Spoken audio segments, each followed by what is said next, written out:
Ancient Rome, around 90 AD. It's a time of legendary heroes, notorious emperors, and gigantic spectacles. Chariot racing was by far the most popular sport in ancient Rome. As passed down by many ancient sources. They also tell of the rise of a young slave who became a superstar. The charioteer's name is inscribed. Scorpus, who rose up from slavery and achieved immortality. Scorpus nurtures the dream of many slaves. One of the distinctive features of slavery in Rome is that a slave had a possibility of freedom.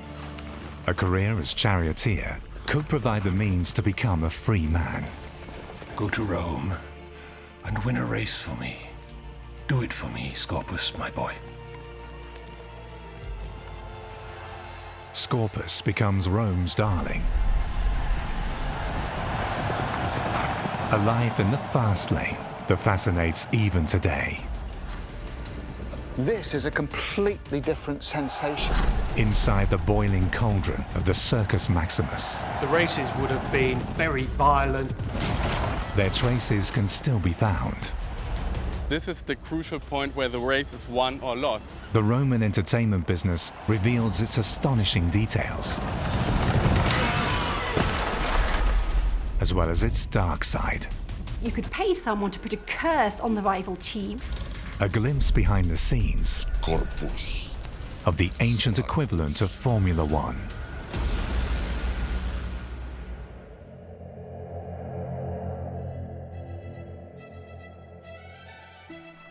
Ancient Rome, around 90 AD, a metropolis with nearly 1 million inhabitants. Back then, there's nothing like it throughout Europe. An overwhelming experience for the young charioteer. People coming to Rome from the countryside would be stunned to see the baths, the entertainment places, the many-storied buildings in which people lived. Just the noise and the different languages. It was really quite an amazing city to live in. But there are also unpleasant sides to the empire's capital. When we think of Rome, we tend to think of the great classical buildings with their clean white marble, but the reality would have been much grubbier. There were very few toilets, for example, so the city must have smelt. There are records of people going to the loo behind imperial statues. So the reality was far grubbier and messier. Among all the impressive sights of this megacity, there is one place that takes away the breath of every first-time visitor.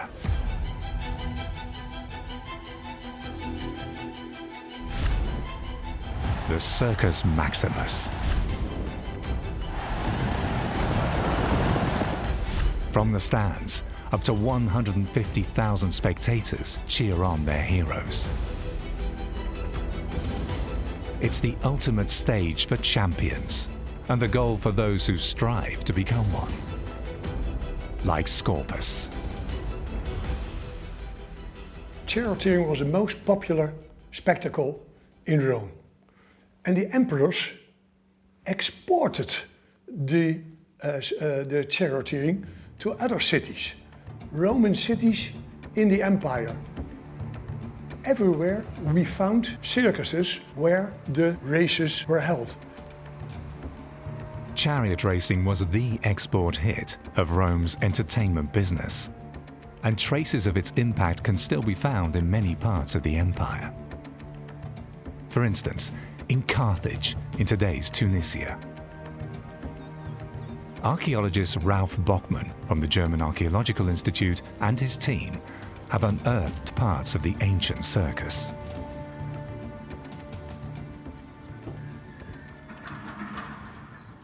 We're in the Circus of Carthage, the biggest circus outside of Rome. We're standing on the arena floor itself. So you have to imagine that over this floor, the horses were running at a high speed. In the back, you have the spectators, 70, 80,000 people lining all the circus over hundreds of meters, booing, cheering for their chariot. This is the end of the spina itself, this semicircle. And in front of it, you see the meta. It's the turning point for the chariots. You have to imagine 3 big cones standing on there so that the charioteers can see them from far away. Then they know where they have to do this crucial turn. It's a 180-degree turn. The closer you get to the spina, the more dangerous it gets, right? If your wheel touches it, you might fall over, you might turn over. So this is the crucial point where the race is won or lost. But the excavation not only reveals architectural details, there are also objects in the debris which tell of everyday life back then. Just like today, you could buy merchandise and souvenirs in the ancient stadiums. People would maybe, with this dice, play some games in between the races. So this artifact comes from our excavation in the part of the spectators' ranks of the cavea. And it's interesting because it seems to be part of a vessel. It's probably the upper part, and it looks like a little rider. That's why we find it very fitting for the circus. Charioteers became huge celebrities, and people would want memorabilia about them. They would buy little lamps that might have images of them or of their horses on them. So it's a real big business. The Roman circus is far more than a spectacular venue for chariot racing. It's also a considerable economic factor for Imperial Rome.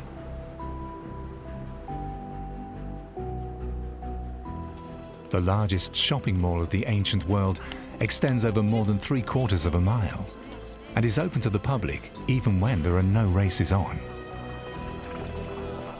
So throughout the year, the circus is a center of attraction for Rome's population.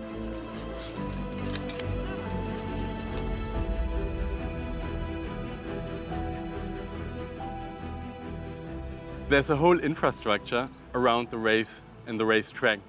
You had shops, you had entertainment, you could bet on the races, you could buy cushions, you could buy drinks, you could buy food, you could buy clothes, you could buy everything actually, including prostitutes.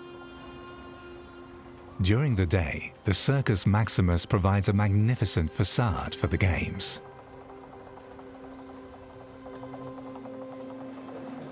But at night, it turns into a dangerous place. In the countless taverns, shady figures and gamblers hang about. Prostitutes accost customers.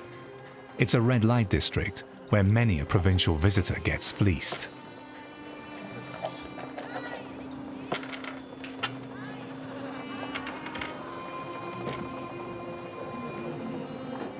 Sex for money is an established feature of Roman society. Prices are low and attract many customers.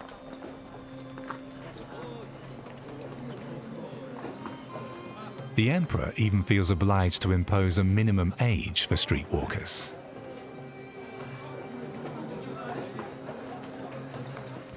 Though not officially ostracized, high society looks down on them, as they do on the charioteers.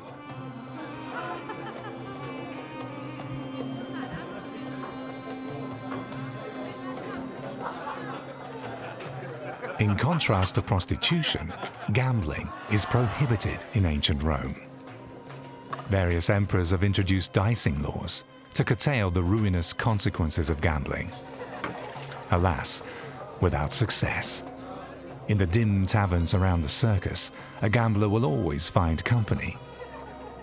But Scorpus has greater aims.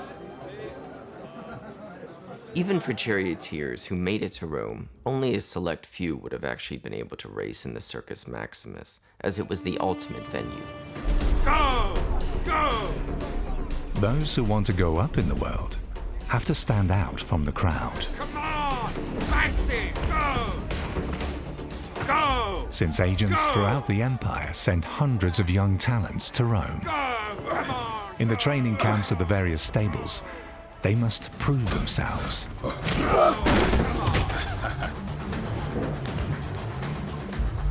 Throw him out! And beat their competitors.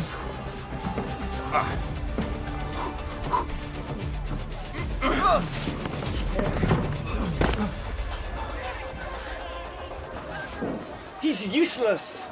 He's a dud! Throw him out! It was a highly competitive environment, and the profession of chariot racing was highly physically demanding. Domitian's enthusiasm for chariot racing is legendary. The emperor does not miss a chance to look for new talent. In the eyes of the Romans, nothing could throw more splendor on their ruler than the fame of a successful charioteer whose career the emperor himself has promoted.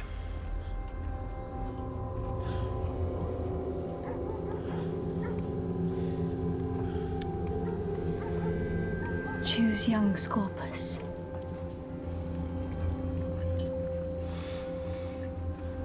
I choose him.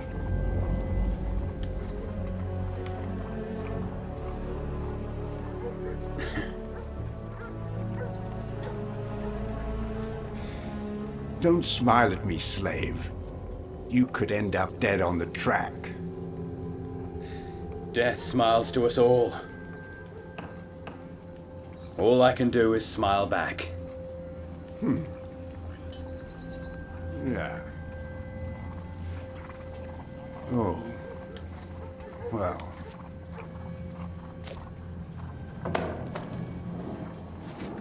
From now on, the career of Scorpus is linked to one of the great stables. The Romans call them factiones, the factions of the circus. They are among the most influential enterprises of the Roman world. The factions were the four big stables who controlled chariot racing. So they sourced the horses, they paid for the chariots, they actually found and trained the charioteers, and they put it all together in the show itself. The four stables are named by their colours: the blues, the greens, the reds, and the whites.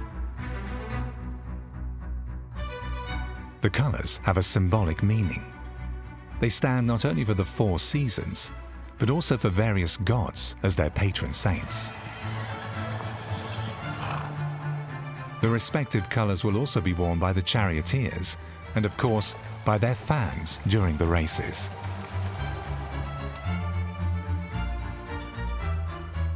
By and by, the circus factions have gained so much economic power that they have become a political factor, reaching well beyond the entertainment business.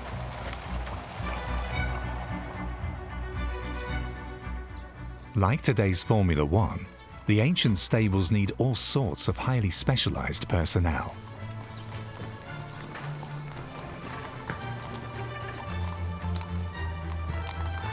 You have the whole faction stable, which is just an incredible industry hierarchy, sort of beehive of workers. You have the stable managers who are in charge of the whole operation. You have their assistants, you have the trainers, you have grooms working with the horses, you have veterinarians and doctors, you have the chariot makers, the harness makers, the blacksmiths.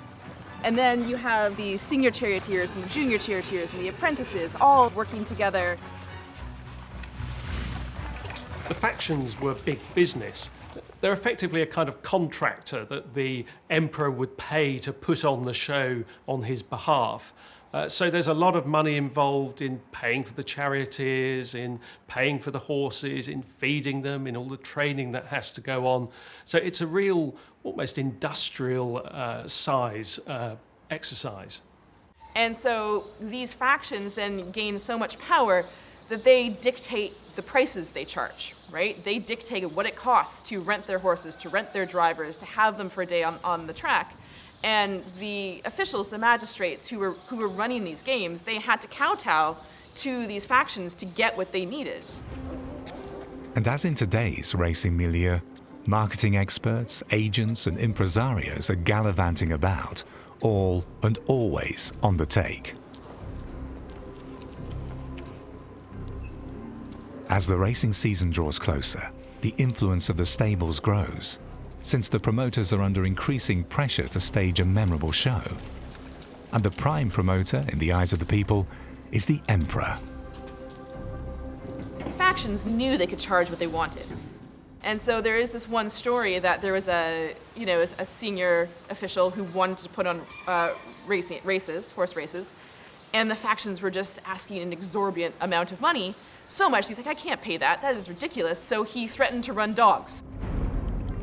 But money isn't really the problem when it comes to staging the games.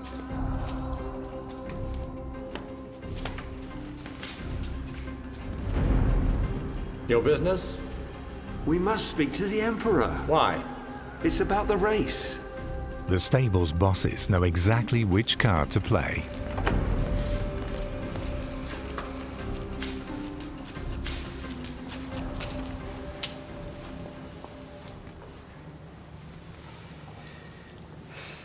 Well, we need more money. Scum! We have given you more than enough. Well, the thing is, what we've got is just enough to run dogs, not horses. You must be out of your minds. The crowd will go mad. That's the reason we are here. The threat works. On no account can the Emperor afford to cancel the chariot races merely to save costs. It will be an unprecedented loss of face for the ruler.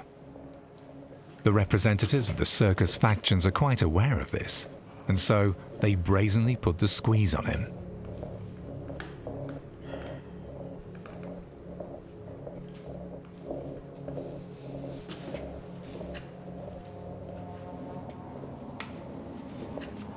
So take this and get out.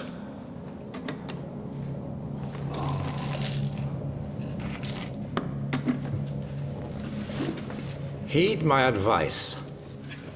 Dare this again, and I'll make you pay. Out.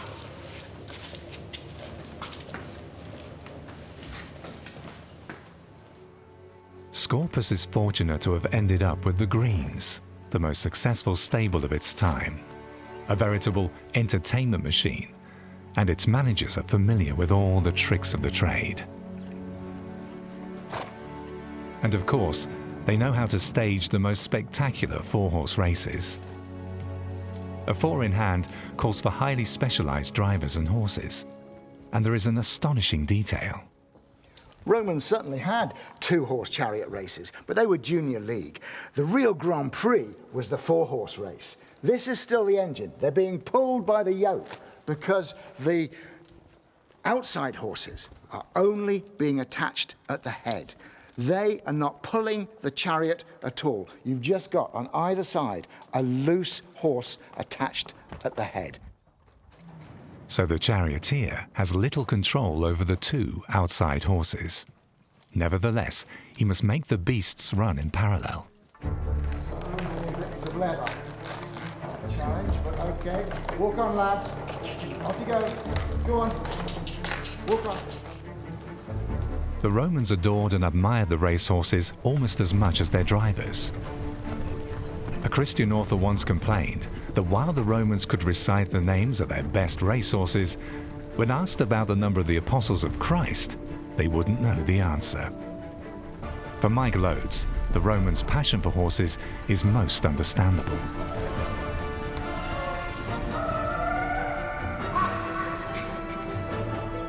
This is a completely different sensation. There's a different energy in the horses.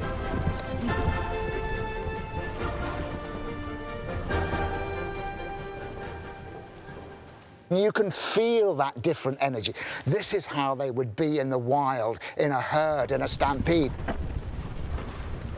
Fanned out like this, not politely one behind the other. And you really feel that, and it makes a difference to how you can control them, let alone the fact that those outside horses, there is no attachment to the chariot at all. So trying to keep them all straight is really challenging, especially on the bends. There's so many bits of leather. You need to keep this one short so he's turning around like that, and let this one out so he's going around the outside, and make sure you're not ignoring the middle two who are the engine and doing all the pulling. So many things.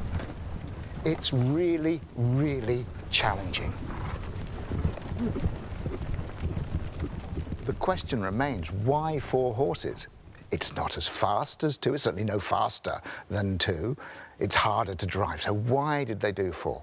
Well, I think that it's about theatre, it's about spectacle.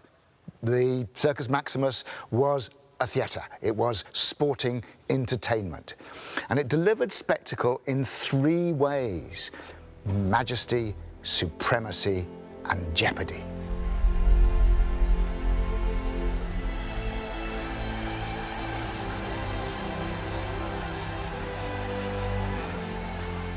For Scorpus, the day of his first race has arrived. The whole of Rome dresses up for the games. In the palaces and villas of the mighty and the rich, in the tenement houses and alleys, there is only one topic on a day like this. Who is going to win? One of the famous names, or maybe a newcomer who nobody yet knows?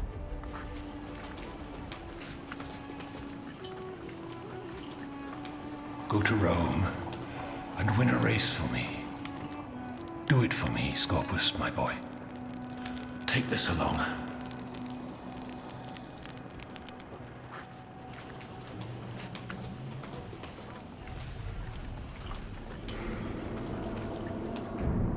Domitian too carefully prepares for his appearance in the circus.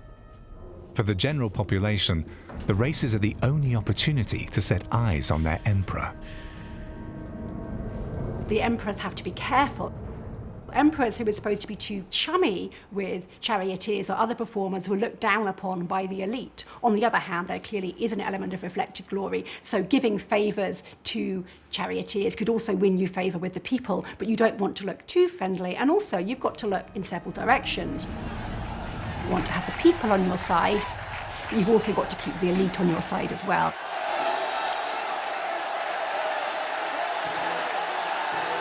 People in Rome had not a good life. They were poor, also the free people. And when they could go to the circus, that was for them the escape from their narrow existence.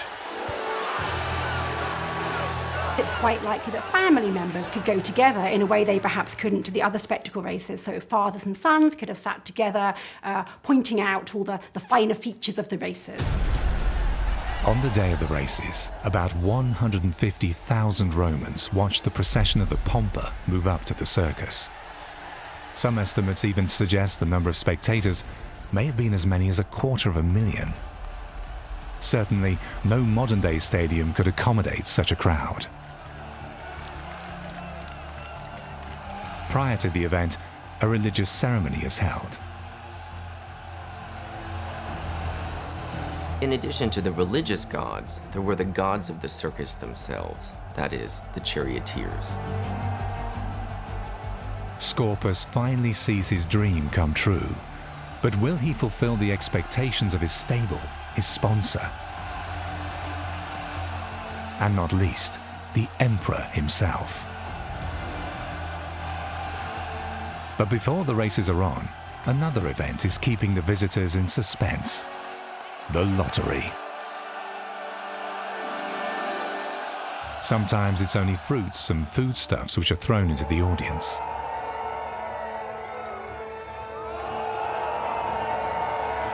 More popular by far are the lottery balls, with the prospect of fabulous prizes. The lottery took the form of small wooden balls which were thrown into the crowd, and when an audience member caught them, he or she would open them up to find a prize inscribed inside.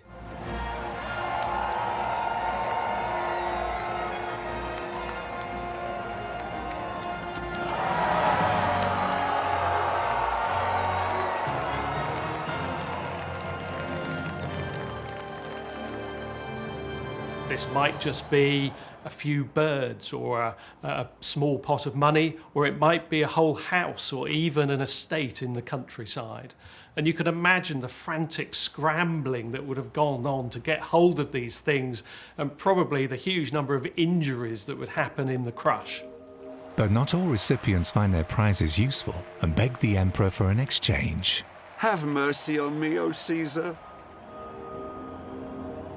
A ship? To go to war with? What for shall I use it? Alas, he may not be in the mood. What should I do with it?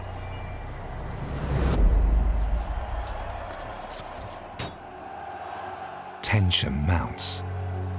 In a few seconds, the charioteers would charge onto the track of the Circus Maximus. Amidst a frantic roar of cheers from a crowd of more than 100,000 spectators.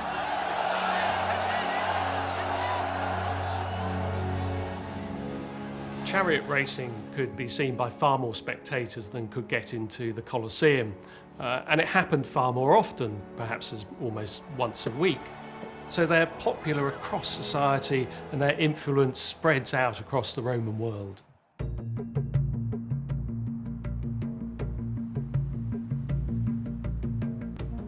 In the ruins of Carthage, once the site of the second largest circus of the empire, archaeologists have found spectacular images highlighting the aura that once surrounded the charioteers. This is a fascinating mosaic because it's composed of these squares that depict circus horses. We don't know who the mosaic was made for, whether it was made for a charioteer who, was wealthy and decided to have this made to commemorate his career, whether it was a patron of the circus, so someone who provided funds or horses for the circus, or whether it was just a massive fan of the circus. They just loved it. It's the equivalent of putting up posters of your favorite sports stars or sports jerseys to recollect, like this is your hobby, this is your passion. It may not be your living, but it's what you do in your spare time. And so this is another fascinating insight into the role that the circus played in everyday life in the Roman world. Throughout the Roman world, archaeologists have come across relics of a civilization permeated by the spirit of the races. They not only determined everyday life, but even gained an importance in the world beyond. A sarcophagus adorned with cupids, messengers of the god of love who is often portrayed as a child. What's special about this one? The cupids are charioteers.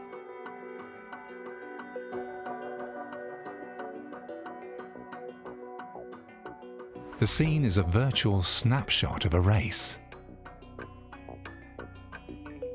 One detail, also known from mosaics, is of particular interest.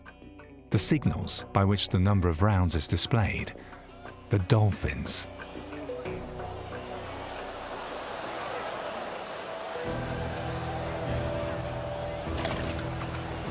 Immediately prior to the race, so-called sponsores dappled the stadium ground with water to reduce the dust that would be stirred up by the horses. All eyes are now set on the starting gates. You had starting gates for the reds, the blues, the whites and the greens. Mostly 2 or 3 of one stable against others. So 4, 8 or 12 charioteers. It's the moment Scorpus has been looking forward to for years.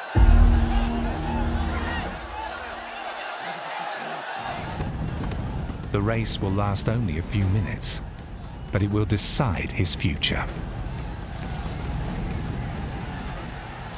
Like most Romans, the charioteers too are highly superstitious and carry charms to summon up miraculous powers.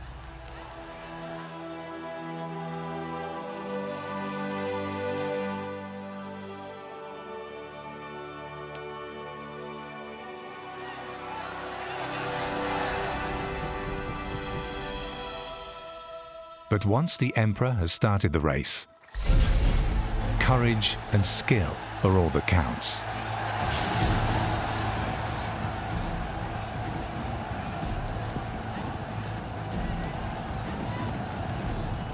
For 350 meters, the chariots speed along the spina, the partition wall separating the track into two halves.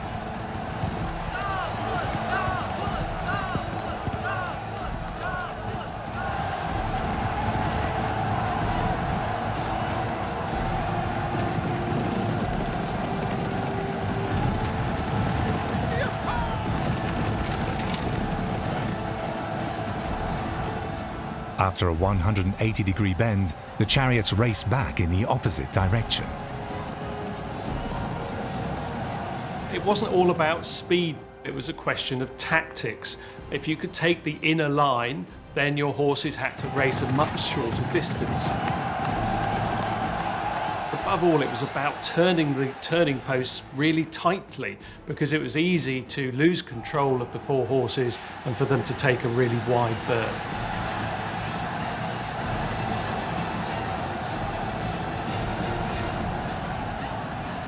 On average, the chariots run with a speed of about 25 miles per hour. It's all over after 8 to 9 minutes. On the other hand, in this way, up to 22 thrilling events can be offered to the spectators in a single day.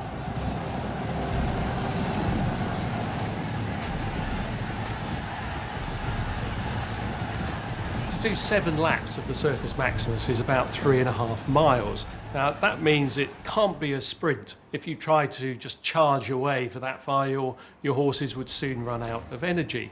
So it means that the race was all about pacing yourself, controlling your horses, avoiding the pitfalls, and then timing your run.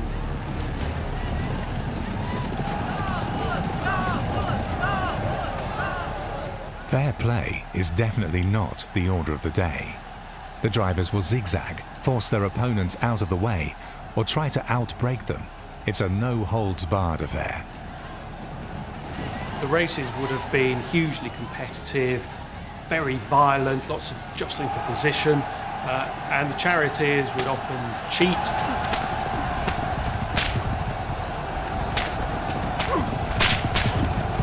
All of which was trying to make the opponents lose control of their horses and of getting themselves into a better tactical position. The turning points of the spine, called metae, are marked by mighty pillars.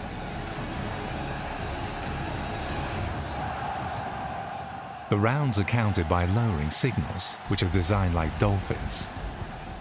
They are a bow to Neptune, the water god, since he is not only lord of the fishes, but of the horses too.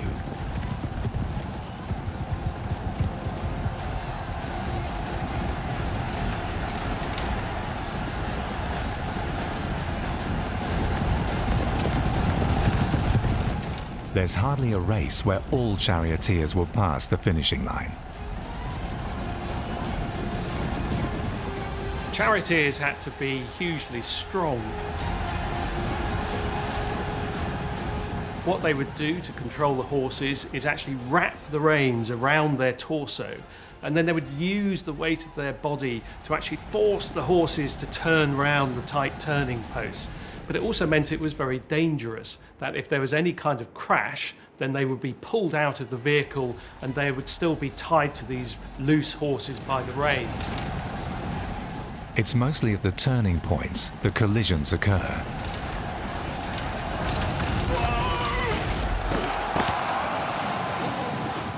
Chariots somersault through the air, horses fall. Drivers are trampled over or dragged to their death.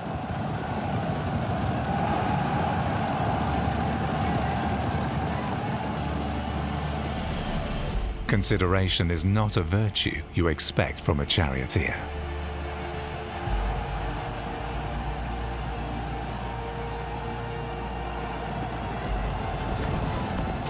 Scorpus drives home his first victory.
This time you won, slave.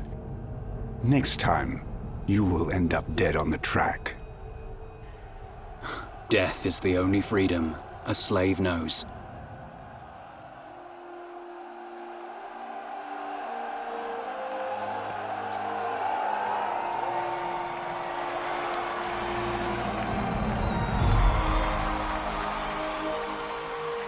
Victory in the Circus Maximus for a charioteer could be a life-changing event. It could bring him wealth, fame, and adoring fans. But as always, fame also evokes envy. A frustrated marshal notes, "How long have I to hang about this bunch of fearful servants and minions for a few hundred shabby coins, while Scorpus, in one single hour, carries away 15 bags filled to the brim with gold?" Most Romans would have lived off 1,000 sesterces or less per year, and that would have had to feed a family of 4 and clothe them and buy oil and wine and other things they wanted. So for a charioteer to win 15,000 sesterces was a huge sum of money by an average man's standards.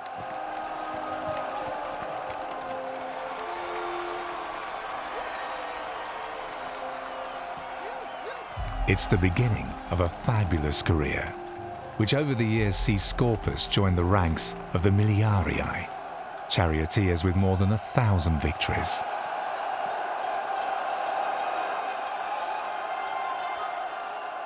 He will become the most successful driver of the Flavian era and a celebrated idol.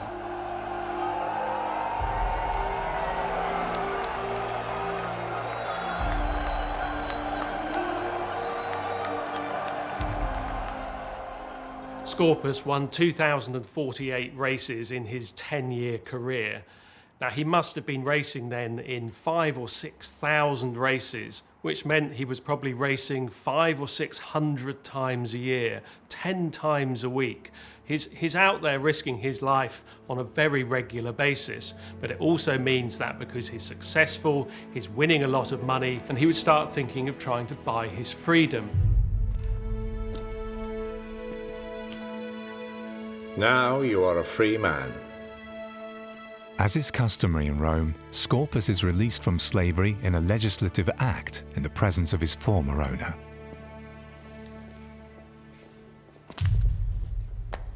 Why, you might think, would his owner let him buy his freedom? Well, because they wanted to keep the charioteer incentivized. They wanted to keep him winning races for their stable. So they would allow him to buy his freedom, and he would then probably have got a bigger cut of the prize money. But in all of this, both sides were still benefiting. The stables were still winning races, still winning prize money, and so was Scorpus. The release of slaves was quite a common occurrence in Rome.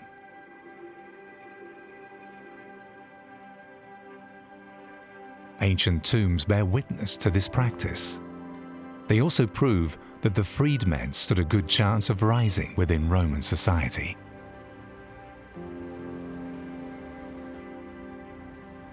Here we are at the tomb of P. Quinctius T.L.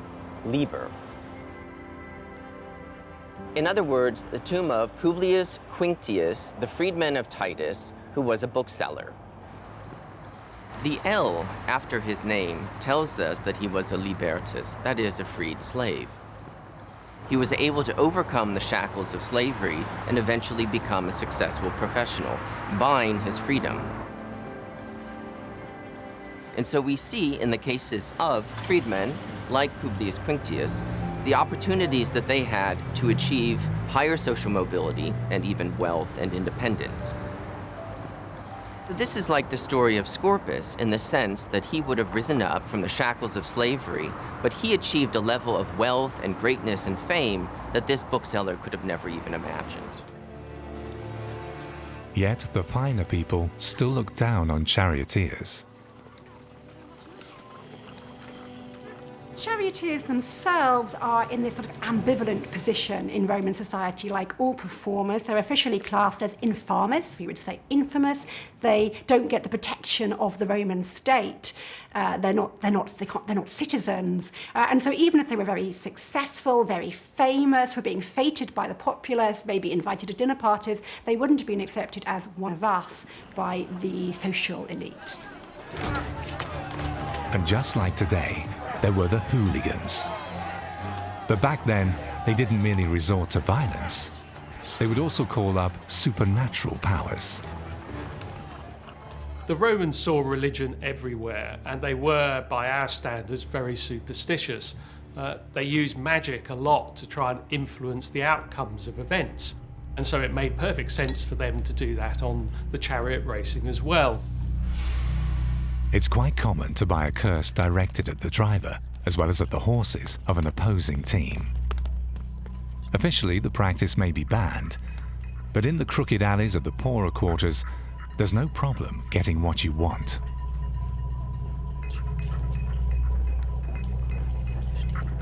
Scorpus must die.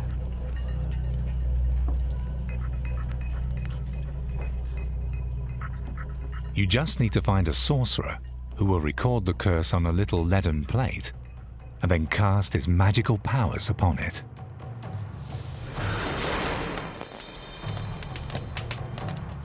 One of the most intriguing aspects of the social and cultural life of the circus is the issue of the curse tablets, which have been found in association with several of the circuses across the Roman Empire.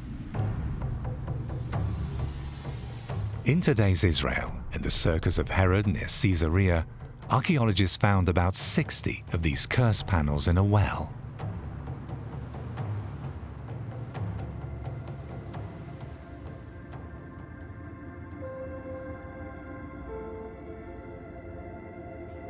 At first sight, the plates, the size of a banknote, seem to be blank.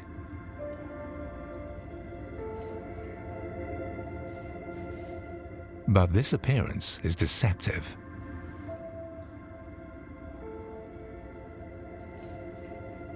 State-of-the-art photography brings their secrets to light. A succession of exposures at different angles reveals what is written on them. Bind them and blind them and throw them into the dust.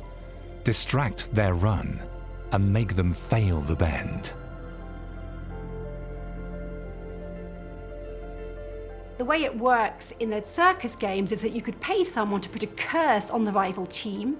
You would often do this in a great deal of detail. One of the curse tablets found not only names the charioteers in the rival team, but also names their mothers. In order to make the curse tablets work, there are various ways you want it to be more effective. Being buried underground in association with kind of the underground powers. They've also been found at particularly significant places in the circus itself. The turning posts, for example, and the starting gates, because they're the places where accidents are most likely to happen.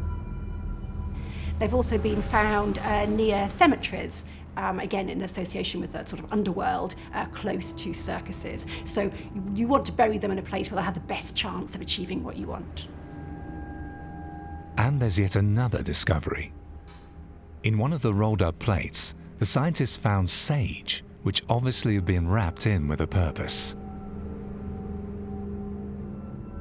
The Greek word for sage is sphakos. Phonetically, it's similar to the word sphakilos, which means trembling or wriggling, and as in sphakilismos, describes a disease.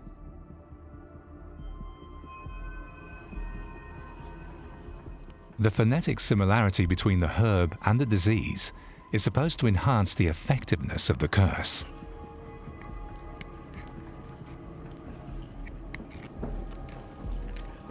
Which explains the sage in the plate.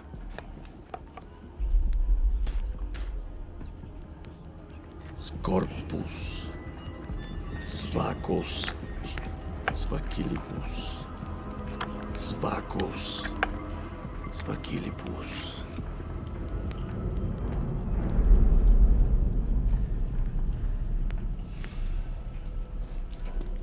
The fanatical followers of the respective circus factions will stop at nothing to intimidate or unnerve the opposing teams. Scorpus, may your horses drop dead in the dust of the circus. And may you die with them. This curse be upon you. Death to you!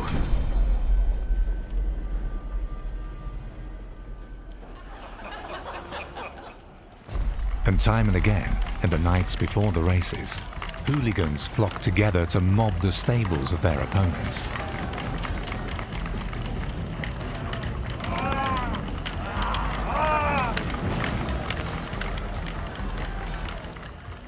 Violent confrontations between the fans in and outside the circus are a common occurrence.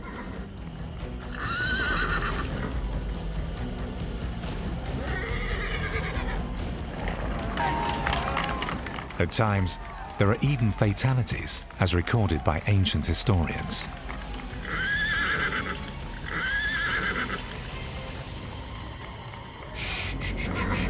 Quiet, quiet, quiet. Quiet. The emperors may try to keep the violence under control, but to enforce a ban on fan clubs is unthinkable.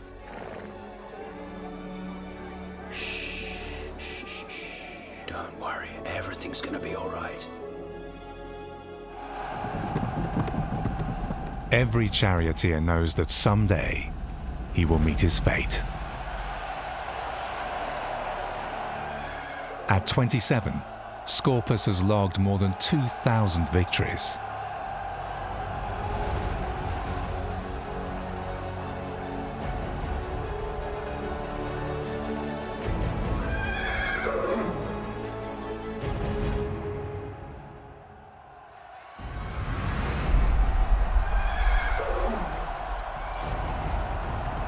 But this time, he's no longer in the protective hands of the gods.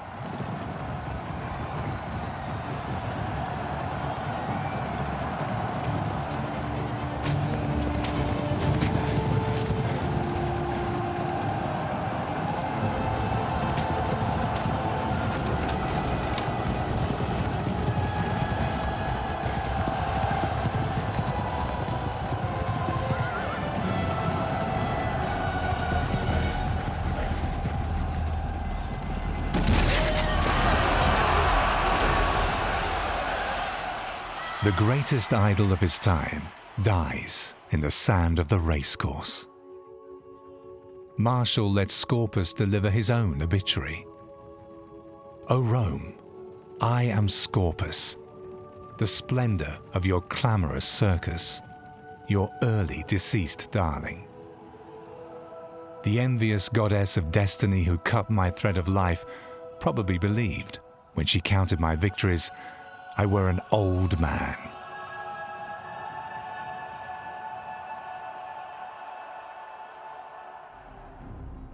One year after Scorpus, Domitian, his patron and admirer, also dies.